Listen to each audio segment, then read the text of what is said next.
Bonjour à tous et bienvenue dans cette vidéo. Aujourd'hui, on se retrouve pour une vidéo et plus précisément pour répondre à une question, à savoir quand est-ce qu'il va être intéressant et propice de passer du compte démo au compte réel. Donc c'est vrai que c'est une question très importante que vous pouvez vous poser en tant que trader débutant. C'est pour cela qu'aujourd'hui j'ai décidé d'en faire une vidéo et de répondre clairement et avec le plus de précision possible à cette question. Donc cette vidéo elle va se dérouler en 3 temps. On va d'abord voir, comme vous le voyez à présent sur l'écran, les avantages et les inconvénients du compte de démonstration.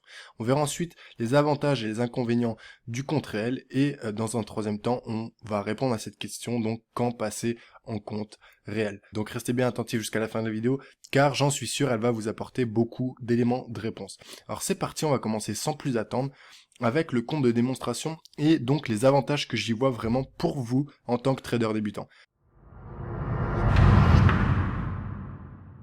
Si vous avez vraiment très peu d'expérience, que vous débutez à peine le trading, ça va vous permettre en premier point de prendre vos marques. C'est vraiment très important. Le trading, au début, c'est beaucoup de nouvelles compétences, de connaissances à acquérir et donc on peut facilement se sentir dépassé, un peu comme quand on passe son permis de conduire. Les premières heures de conduite, eh bien, on a l'impression qu'il y a beaucoup d'informations à prendre en compte. Entre les voitures sur la route, entre le frein, l'accélérateur, le volant, les clignotants, les différents rétroviseurs, les angles morts, etc., eh bien, on peut facilement se sentir dépassé. Eh bien, le trading, ça va être pareil. C'est tout simplement un processus psychologique tout à fait normal. C'est-à-dire que quand vous apprenez un nouveau domaine, une nouvelle compétence, votre cerveau, eh bien, est totalement débutant et totalement novice à cette nouvelle compétence et à ce nouveau domaine, et donc vous allez devoir l'habituer petit à petit. Donc vous allez devoir, pour le trading également, ça ne fait pas exception à la règle, et bien prendre vos marques, donc commencer tout simplement à vous habituer aux graphiques, aux unités de temps, aux différents actifs, etc., à placer vos indicateurs, à regarder le comportement des prix, et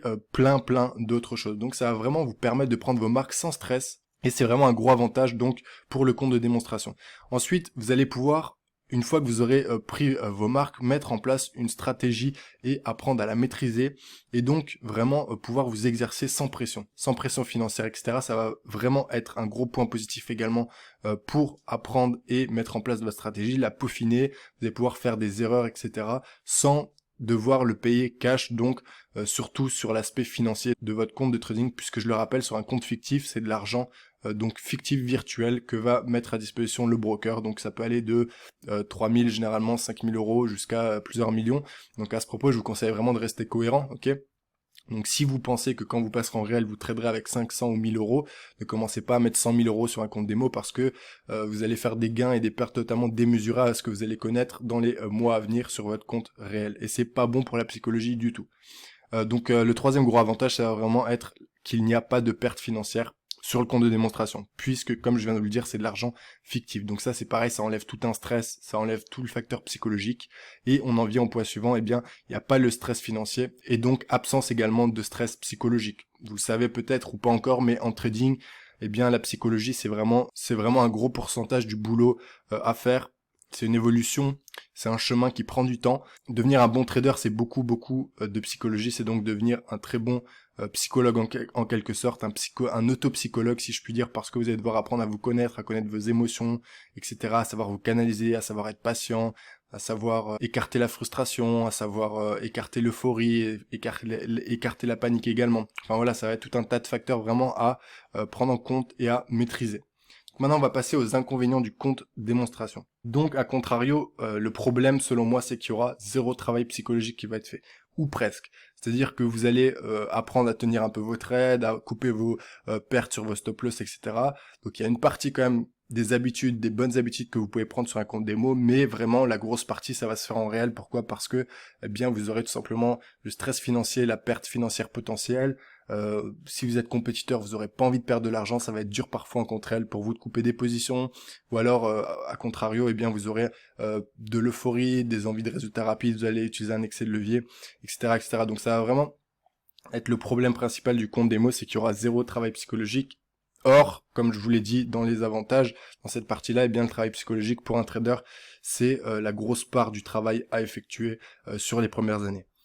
Également, un autre inconvénient, eh bien, ce sera qu'il y aura zéro gain financier. Donc, c'est comme si vous allez travailler gratuitement sur un compte de démo, même s'il faut pas voir ça comme un travail, il faut voir ça comme tout simplement un développement, un processus d'apprentissage. Faut pas mettre des objectifs de gains financiers immédiats, etc. Faut vraiment prendre son temps avec le trading, sinon on risque de se brûler les ailes. Mais en tout cas, sur le compte démo, vous aurez zéro gain financier. Ensuite, un autre inconvénient, c'est comme je vous l'ai dit, vous pouvez partir sur un compte démo de 100 000, 1 million d'euros, et donc forcément vous allez utiliser un excès de levier, comparément au levier que vous prendrez sur votre compte réel, qui sera peut-être de 500, 1000, même si c'est de 2 ou 3 000, voire 5 000 euros, eh bien, vous vous doutez bien que ce sera pas le même levier que si vous aviez un compte à 1 million d'euros. Va vraiment falloir être professionnel, ok, et essayer d'avoir un compte démo avec une valeur financière aussi proche que celle que vous aurez sur votre compte réel quand vous démarrez en compte réel, si c'est pas encore le cas. Et donc, le quatrième point rejoint exactement ce que je viens de vous dire, c'est qu'il va falloir adapter votre capital. Donc, un capital cohérent. Donc, l'inconvénient, c'est souvent que les gens qui se lancent en démo, eh bien, ils tradent avec 100 000 dollars au minimum, 100 000 euros. Et donc, voilà, c'est pas cohérent par rapport à la réalité qu'ils vont affronter dans les semaines, les mois ou les années à venir quand ils passeront en réel. Deuxième partie, on va passer maintenant les avantages et les inconvénients sur le compte réel. Donc, premier gros avantage sur le compte réel, évidemment, c'est pour ça qu'on travaille en grande partie, même s'il y a le côté passion, etc. On veut tirer des bénéfices de notre activité trader, et donc le gros avantage sur un compte réel, c'est qu'on peut le faire, on peut avoir ses gains financiers. Évidemment, il y aura les pertes financières à contrario quand on sera mauvais, mais en tout cas, il y a ce potentiel de gains financiers, et donc quelque part de récompense du travail fourni, ok. Donc si vous passez des heures devant les graphiques à faire des analyses, à prendre des trades, etc., vous serez forcément récompensé avec de l'argent, et donc c'est plutôt positif et cool pour le côté émotionnel et pour le côté motivation de ce business-là. Ensuite, le deuxième gros avantage, ça va revenir au point que je vous disais sur la slide précédente, c'est que vous allez pouvoir effectuer votre travail psychologique, donc apprendre à tenir votre trade, apprendre à utiliser un bon money management, apprendre à gérer vos émotions, qu'elles soient positives ou négatives. Donc ça va vraiment être super pour ce côté-là, c'est que vous allez enfin travailler votre psychologie, et c'est très très important, comme je vous l'ai dit, pour un trader. Vous aurez également une progression plus rapide parce que vous allez faire des erreurs, et comme ces erreurs vont vous coûter de l'argent, de l'argent réel, c'est de l'argent que vous avez mis dans le trading, dans votre business et pas ailleurs. Par exemple, je sais pas moi, si vous êtes fan de vêtements, dans des vêtements, si vous êtes fan de restaurants, dans des restaurants, vous aurez en quelque sorte sacrifié une partie de votre pécule financier pour l'investir dans votre business et pour en tirer des bénéfices. Donc si vous faites des erreurs et que vous perdez de l'argent, vous allez les retenir plus facilement qu'en compte démo où l'argent est fictif, où il n'y a pas tout ce côté émotionnel justement. Et également, en quatrième point, vous aurez forcément plus d'implication parce que justement il y aura cet argent réel, et donc vous n'aurez pas envie de répéter les mêmes erreurs. Vous allez être plus impliqué sur vos erreurs et essayer de les corriger, à contrario du compte démo où vous allez plus ou moins vous en foutre que ce soit un gain ou une perte finalement, parce que ça n'aura pas d'impact direct dans votre vie du quotidien. Maintenant, les inconvénients du compte réel, c'est qu'il va y avoir évidemment toutes les émotions et la psychologie du trading. Donc, vous allez avoir ce stress financier. Peut-être que certains, ça va vous galvaniser, c'est-à-dire que vous allez vouloir être justement meilleur, comme je viens de vous le dire ici. Mais peut-être que d'autres, ça va vous paralyser à contrario, c'est-à-dire que vous allez être tellement stressé de perdre de l'argent que vous n'allez pas prendre les positions que vous devriez prendre, ou que vous allez faire plutôt n'importe quoi, que vous allez perdre le contrôle et votre lucidité. Donc, ça va vraiment être un stress à apprendre à canaliser, à gérer, parce que si vous voulez devenir trader rentable dans le temps, vous serez obligé de canaliser ce stress de la perte financière. Également, donc, tout ce qui est lié à l'émotionnel du trading, donc c'est tout ce que je viens de vous dire, ça va vraiment être un long chemin, un long apprentissage, une longue quête et une longue découverte de vous-même. Donc voilà, on est tous différents, on a tous des réactions émotionnelles différentes face à l'argent, face au business. Ça va vraiment être à vous de faire votre propre chemin. C'est pas avec des vidéos que vous travaillerez votre psychologie, c'est vraiment dans les cas réels, dans le quotidien et dans tout ce que vous allez vivre au cours de votre aventure de trader.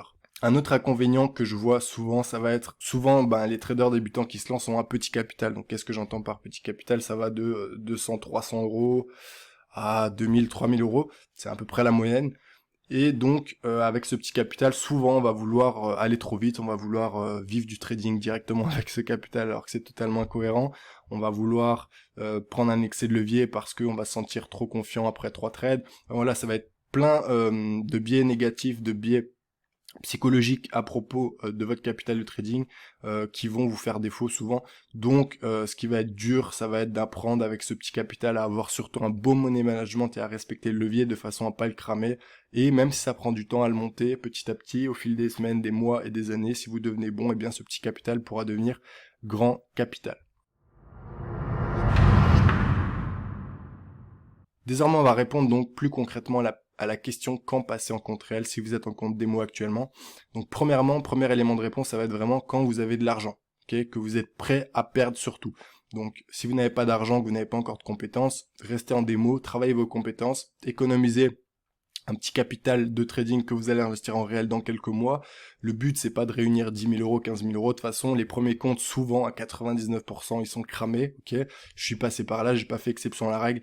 Et beaucoup, voire la plupart des traders, comme je viens de vous le dire, crament leur premier compte. Et c'est totalement normal parce qu'on apprend et qu'on connaît pas ce domaine-là encore très bien. Donc, on va apprendre, on va faire des erreurs. Et donc, ça induit forcément des pertes financières puisqu'on travaille avec de l'argent dans ce business-là. Donc voilà, quand vous aurez surtout de l'argent que vous êtes prêt à perdre, vous pourrez commencer à passer en compte démo. Si vous estimez que vous avez une stratégie que vous commencez à maîtriser, qui n'est pas encore parfaite, mais que vous voulez évaluer du coup sur du réel avec de la psychologie qui va se rajouter à tout ça, eh bien vous vous lancerez. En deuxième élément de réponse, je vous dirais que ça sera quand vous vous sentez prêt. Surtout, ne vous mettez pas la pression. Il n'y a rien qui presse. Vous êtes peut-être jeune ou moins jeune, mais en tout cas, je pense que vous n'êtes pas sur votre lit de mort, donc vous avez le temps, vous avez la vie devant vous encore, donc rien ne presse. Pour acquérir beaucoup de compétences, il faut du temps. Pour être médecin, pour être avocat, pour être dans tous ces métiers d'élite dans le système traditionnel, c'est pas pour rien qu'il y a 5 à 10 ans d'études au minimum. Pour être trader, c'est pareil, sauf que là, vous êtes autodidacte, donc vous avez tendance à oublier, à mettre de côté tout cet aspect études. Mais si vous étiez dans une école pour devenir trader, eh bien vous auriez dû faire une licence en commerce, après peut-être 2 ans dans une grande école de commerce option finance, et après encore une formation une fois arrivé en banque de 3 ans vraiment sur un desk de trading pour devenir trader. Donc voilà, ça revient plus ou moins entre 5 et 10 ans. Je pense que pour être un excellent trader, il faut au moins 5 à 8 ans d'expérience. Moi personnellement, j'en suis à 4. Je commence à sentir la différence, mais je sais que j'ai encore des progrès à faire dans pas mal de domaines, très humblement. Je le reconnais, j'ai rien à cacher, mais en tout cas, laissez-vous du temps. Voilà, le message c'est vraiment laissez-vous du temps, ne vous pressez pas, et surtout, le fait d'être pressé, c'est souvent parce qu'on a écouté de mauvais messages, qu'on a écouté des personnes qui faisaient passer des mauvaises idées à propos du trading, et donc on est pressé puisqu'on se dit qu'on a envie d'être riche rapidement, c'est surtout ça en fait le truc au début, alors que ça va pas être le cas. Donc vraiment, prenez votre temps, n'écoutez pas les personnes qui vous disent que ça va aller vite et que ça va être que tout rose, et puis voilà, prenez votre temps, et quand vous vous sentirez prêt, vous foncerez, il y aura pas de problème. Chaque chose en son temps, c'est très important de respecter le processus. Enfin, je vous dirais que quand vous estimerez avoir une stratégie qui peut être rentable sur le long terme. Donc dès que vous aurez fait 3, 4, 5, 6 mois de démo, que vous aurez pris vraiment vos repères, que vous serez de plus en plus à l'aise, que vous commencerez à avoir une stratégie que vous comprenez, que vous commencerez à comprendre pourquoi vous perdez votre trades, pourquoi vous les gagnez. Là, ça pourrait être intéressant de commencer à trader en réel avec une petite somme, encore une fois, 500, 1000 euros, 1500 euros, ça suffit pour commencer. Vous respectez le money management, vous vous attendez pas à faire 1000 euros par mois. Vous commencez à viser peut-être des compléments de revenus de 100 à 400 euros par mois, grand max sur 1000, sur 1500, sur 2000 euros, ça sera déjà excellent. Donc voilà, vous mettez pas la pression, mais quand vous pensez que vous avez une stratégie plutôt potable qui commence à avoir un bon taux de réussite que vous commencez à gérer, eh bien vous pourrez commencer tout simplement à vous lancer en compte réel. Alors je voulais vous dire de vive voix que désormais ma formation TZS pour devenir trader rentable est en ligne, donc ça va être le premier lien sous la vidéo en description pour ceux qui sont intéressés, qui ont déjà un peu d'expérience, qui souhaitent aller plus loin, qui souhaitent vraiment avoir des cours premium que je mets pas sur YouTube. Et donc, pour résumer en quelques phrases, je vais vous partager ma méthode de trading de A à Z, celle que j'ai mise en place ces 4 dernières années. Et donc, je vais vous partager tout ça avec 18 vidéos, avec plus de 4 heures de formation, avec des quiz tests. Et puis, vous aurez également accès à un groupe Telegram une fois rejoint la formation pour pouvoir échanger avec les autres étudiants, pour pouvoir poser vos questions. Je réponds à toutes les questions dans le groupe, je partage aussi du contenu global autour du trading. Donc voilà, pour ceux qui ont envie d'aller plus loin, qui se sentent prêts déjà à aller plus loin, n'hésitez pas à nous rejoindre dans cette formation. Et puis, quant à moi, je vais vous dire à très bientôt dans une prochaine vidéo. Je vous souhaite une agréable fin de bonne journée et ciao ciao.